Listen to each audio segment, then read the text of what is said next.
Bonjour, et donc merci pour toutes ces explications.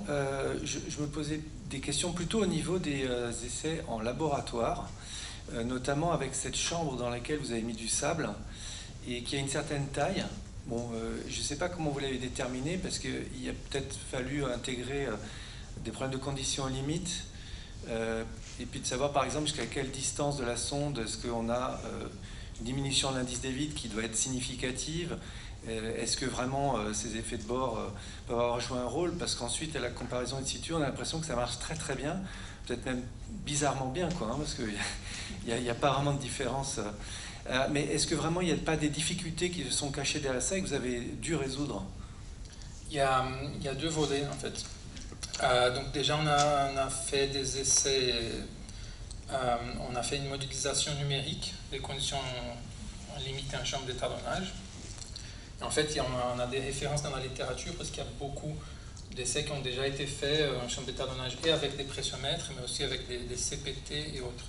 Ce qui se passe, c'est qu'en chambre d'étalonnage, effectivement, les conditions limites peuvent poser problème lorsqu'on arrive à des grandes déformations. Donc on ne pourra pas mesurer une pression limite en chambre d'étalonnage. Dès qu'on a un niveau de déformation important, on aura des problèmes, donc des conditions limites. Ça, on a vérifié par des modèles aux éléments finis, aussi dans la littérature. Nous, on est en train de chercher des modules à très faible déformation. Donc là, dans ce domaine-là, on n'a pas ou très peu, enfin, il y a une influence des conditions limites, on l'a évalué par les modèles aux éléments finis, elle va être de l'ordre de 2 à 5% des surestimations compte tenu des conditions limites. Donc elle reste quand même très faible. Sur les modules, il ne faudra jamais aller chercher une pression limite sur ces conditions-là. Oui, d'accord. Et puis ces essais en laboratoire, vous les avez faits à sec? Sable sec. D'accord. Vu qu'on travaille vraiment sur, c'est de la haute couture, hein, comme ce type d'essai, est-ce qu'il ne peut pas y avoir aussi des effets liés à la présence ou l'absence d'eau, par exemple par effet de lubrification et ce genre de choses? Parce que vraiment, on regarde le matériau avec un très haut niveau de détail, non? Alors les essais sur les sites de Dunkerque, on était dans les sables sous nappe.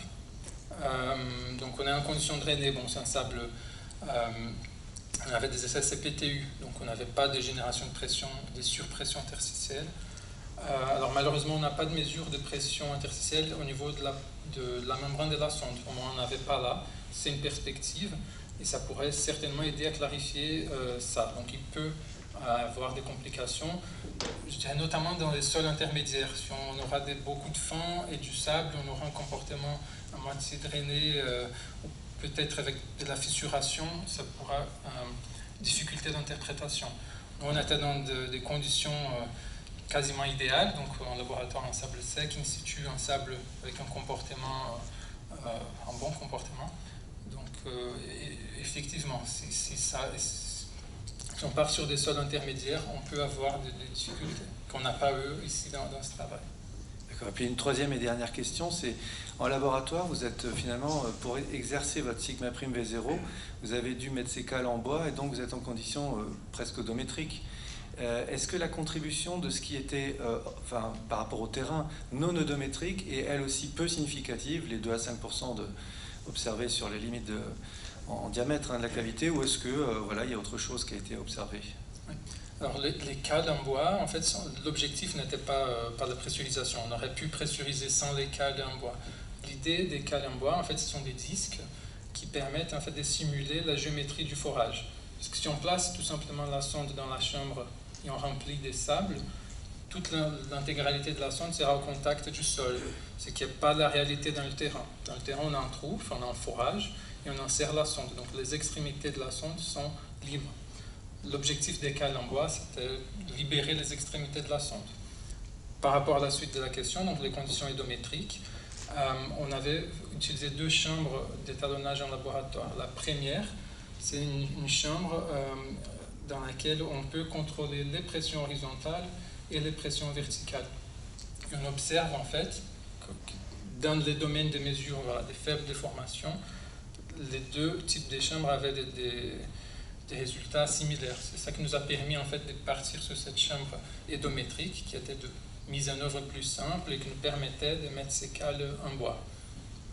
Merci. Est-ce qu'il Il y a d'autres questions?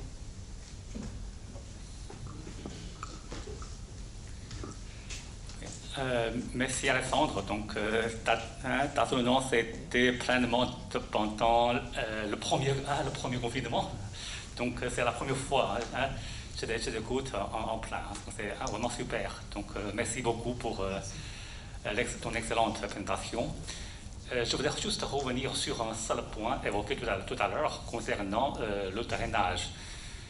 Effectivement, tu as dit qu'il faut mettre un capteur de pression d'eau pour moduler, mais c'est difficile pour moi, parce que c'est quoi? C'est même si on met un capteur de pression d'eau, c'est local, mais le champ de pression d'eau n'est pas uniforme. Ceci donc m'amène à penser à deux choses. La première chose, c'est que est-ce qu'il ne serait pas intéressant pour les praticiens de proposer une vitesse de chargement seuil, en disant que tiens, en dessous ça, de ce seuil-là, on dit tiens, c'est drainé, c'est bon, on peut travailler à Gmax, GS, etc. Mais au-delà, c'est nous drainer ou bien partiellement drainer. Peut-être qu'il serait possible d'utiliser un module nous drainé pour le praticien. Parce que sachant que nous drainer, il y a une relation moyennant le coefficient de poisson, par exemple. Qu'est-ce que tu en penses? Tout à fait, oui, je trouve que c'est une perspective intéressante. Et d'ailleurs, on a observé sur des sites d'Emerville, on a fait une série d'essais, on a répété la même boucle à plusieurs vitesses de chargement différents. Et on a observé effectivement qu'un chargement plus rapide menait à un comportement plus raide. Donc effectivement, c'est une perspective de se dire on a une vitesse de chargement donnée, voilà, pour laquelle on a un comportement drainé, une vitesse pour laquelle on aura une réponse non drainée. Après la détermination de ces seuils, je pense qu'il y a du travail à faire, peut-être en laboratoire, en conditions contrôlées. Et effectivement, la difficulté, ce sera peut-être les sols intermédiaires, ou quand il y aura de la fissuration ou d'autres phénomènes qui vont engendrer un drainage forcé, par exemple, autre. Mais je pense que c'est une perspective très importante. Encore une question peut-être?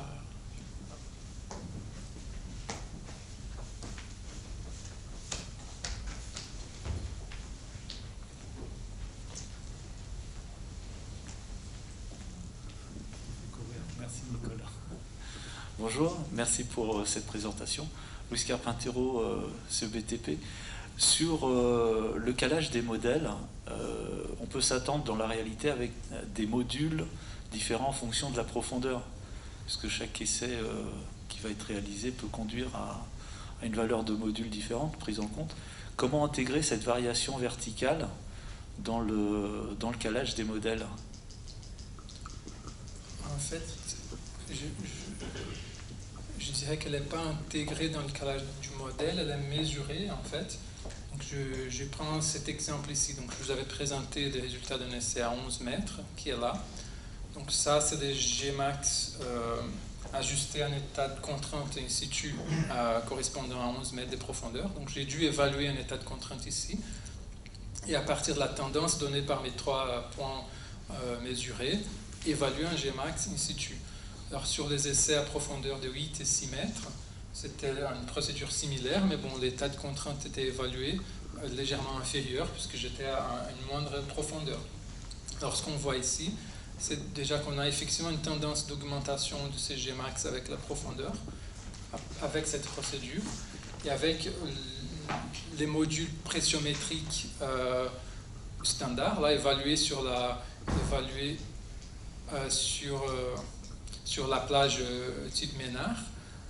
Déjà, les modules étaient bien plus faibles et on n'a pas la même tendance d'augmentation. Et pourquoi on n'a pas la même tendance d'augmentation? On devrait la récupérer, cette tendance. On a plus de contraintes. On devrait avoir un module plus élevé. En fait, c'est que plus ils sont forts profondément, plus facile c'est de perturber en fait, les parois du forage. Donc, dans mon cas, et j'étais sur site, j'ai observé les forages, c'était plus compliqué de forer plus profondément. Donc, les modules déterminés sur la première partie de l'expansion, il a plus perturbé. Les modules évalués par les boucles, et ça on le trouve également dans la littérature, il est beaucoup moins influencé par les perturbations de forage. Donc on finit par récupérer l'effet de la profondeur sur cette méthode d'interprétation qu'on n'aurait pas pu observer avec un essai pressométrique standard. Merci. Ça répond à votre question? Tout à fait, merci. Tout impeccable. Très bien. Bien. Pour ne pas prendre de retard sur la suite du programme, je vous propose d'assaillir Alexandre de questions pendant la pause éventuellement. Je voudrais qu'on reprenne à 10h50. Alors là, c'est le moment solennel de la matinée. J'ai le très grand plaisir de te remettre la première édition du prix Boussinès qui en est. On n'a pas quitté, ce sera le premier point. Félicitations.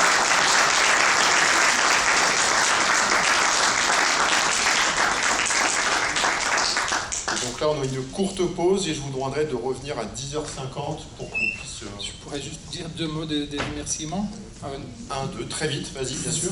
Alors, c'était donc une thèse réalisée dans une collaboration CIFRE. Donc, je voudrais tout d'abord remercier tous les partenaires CIFRE, donc la NRT, les partenaires du projet ARSCOP, notamment remercier mes encadrants, donc Jean-Claude Duplat, Jean Canou, Alain Puech, M. Francis Courle, qui nous a cédé gentiment la sonde pour tous ces essais.